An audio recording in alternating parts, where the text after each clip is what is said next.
tähistame Niiva 40. sünnipäeva ja tähistame seda siis sellisel viisil, et kutsusime Laitse ralliparki kõik sama ajastu Nõukogude maastikuautod ehk et siis lisaks Niivale ka Uass ja Luass. Ja idee on siis luua selline kontekst, et millises ajastus Niiva sündis ja kuidas ta neist teistest siis erineb. Võrrelda on neid üsna keeruline, sest et nagu ühisosa puudubki nende kahe teisega, sest et tegemist on ikkagi väga viimistletud autoga, mis sõidab ka kehvadel teedel ikka oma ajastu kohta ikkagi väga sõiduautolikult.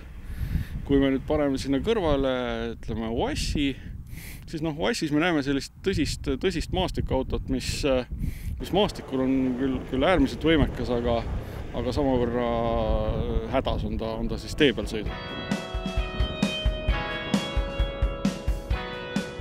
See on minu lemmik suveauto, eriti kui ma selle katuse saan maha võtta. Senini tegelikult ta ikkagi oli kui minu Tallinna selline suveauto, et sõita lahtise katusega. Aga eks meil ole neid erinevaid vanatehnika üritusi ka, kus on saanud ka vastaval maastikul sõita. Ja nüüd ütleme niimoodi, et see tänane kogemus siin rajal, et andis küll nüüd pisiku sisse, et võiks nagu midagi enamat või midagi muud sellega ette võtta.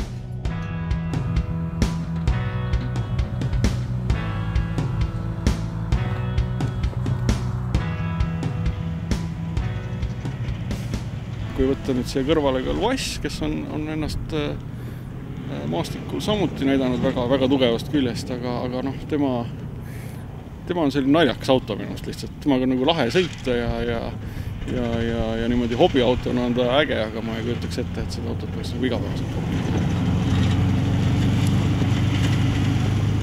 Zaporožetsi mootor 40 hobujõuline, osaliselt pidurisüsteemis Moskvitsi juppe, kere on tehtud siis Ukrainas ja niisugune on.